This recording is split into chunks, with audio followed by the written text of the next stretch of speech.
Well, good afternoon. This is In Truth and In Spirit, World of Worship, Financial Vibes. I am with our leader in that segment, Elder Francis Kabinwi Rugorobi.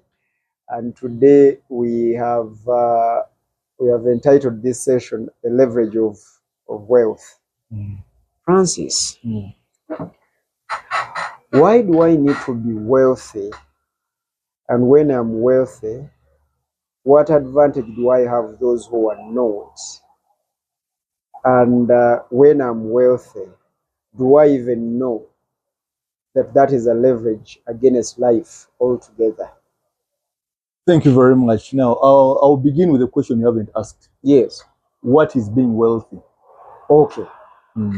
I thought it was obvious. No. Most people don't understand. Because for us, we know that when you are wealthy, you are rich. You have everything. No. Being rich is not necessarily being wealthy. Oh, the two are different. Yeah. You may have a job where you earn 20, 10, 30 millions a month. Yes.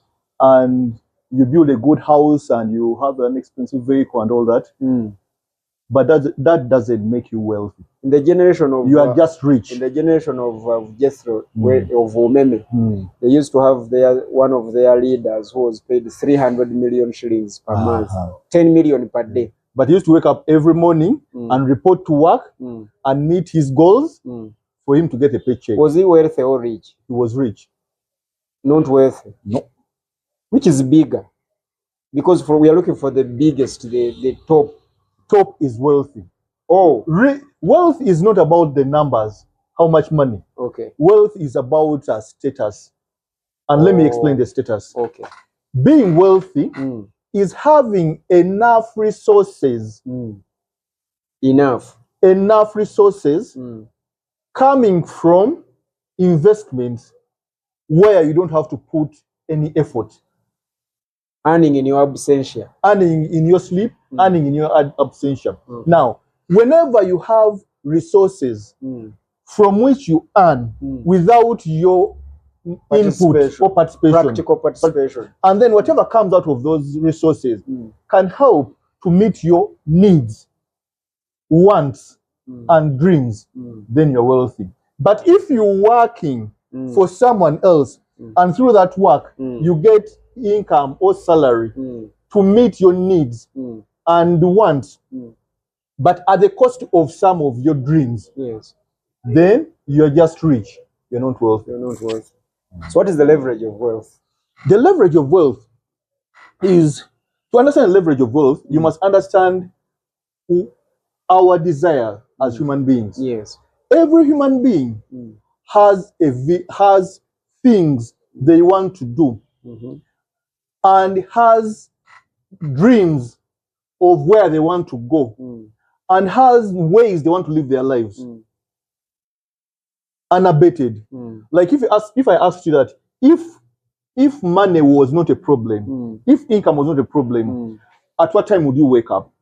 How will you dress? What vehicle would you drive? What house would you live in? Which part of the world would you stay in? Would you work in your day job or not?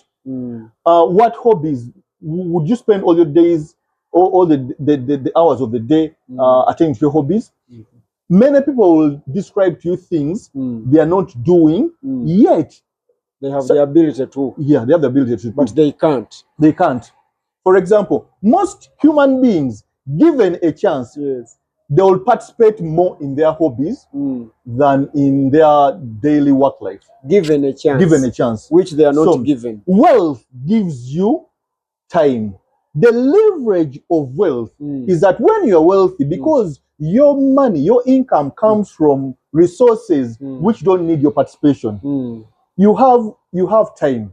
Time is the greatest leverage that you have of wealth. And now, what time gives you? Because time is the leverage of wealth.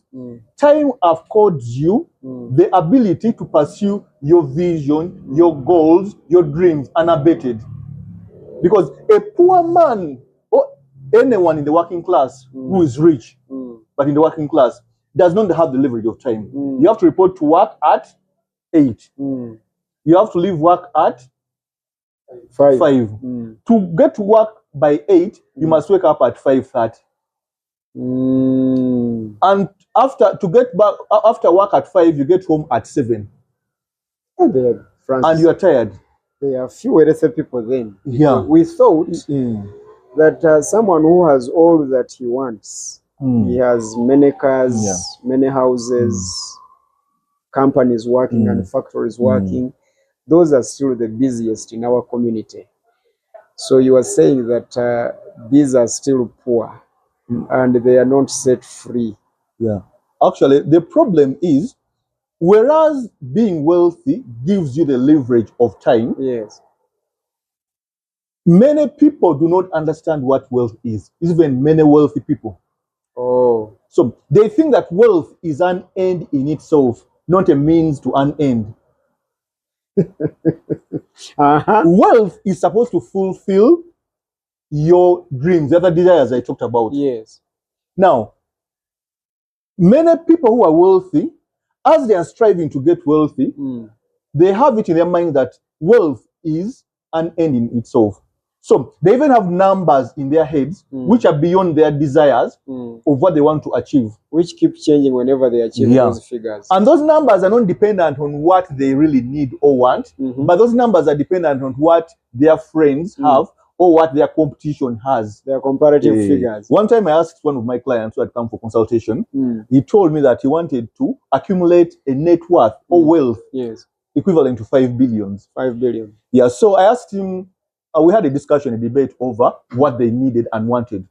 So we calculated that after 1 hour, we ascertained that this gentleman, he needed wealth of 1 billion Uganda shillings for him to live his dream life, for him to be wealthy so that he doesn't have to work again, so that he lives his dreams and then he follows his choices and hobbies. Then, I discovered from our talk that this gentleman's problem was like with many of the wealthy people who don't understand the leverage they have, is he was looking at numbers.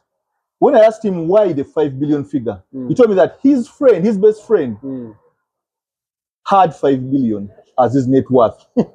So he was chasing that goal. Yet, your goal should be the leverage of time. Yes. You must have time at your hands to do with it as you want.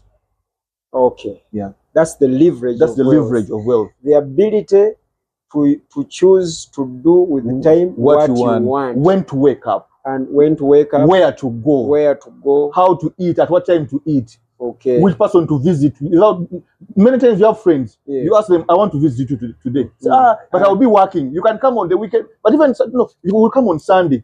That's when I'm off. Okay. But sometimes Sunday I first have to sleep, and then I wake up in the afternoon, maybe in the afternoon, because I'm tired from the week. You get me? So someone who is wealthy doesn't have those challenges. Okay. They have the leverage of time, so which wealth buys them. You're telling us that the leverage of wealth is freedom. Freedom, yeah. You have to be free. Actually, we call that financial freedom. It's called financial freedom. Yeah. Financial freedom is when you can use time the way you want to use. Yeah. Financial freedom is when time is not using you, but you are using time. Yeah. What is your resting remarks on that? My resting remarks are, every one of us, I know most of us are striving to be wealthy. Don't strive to be rich, my friends. Because being rich means that you're still constrained. A perpetual servant. Being wealthy is what unlocks everything to financial freedom. And even those who have gotten the wealth, please use the time. Don't work the way you used to work when you're not before, when you're not wealthy. When you're still struggling. Yeah. Do not struggle forever. Forever, yeah. Organize your business, organize your enterprises. Have systems to make sure that they serve you and not be a perpetual servant to your wealth. Well said. Wealth should serve you and not you. That's the freedom. Yeah. Thank you so much. That is it for now. May God bless you.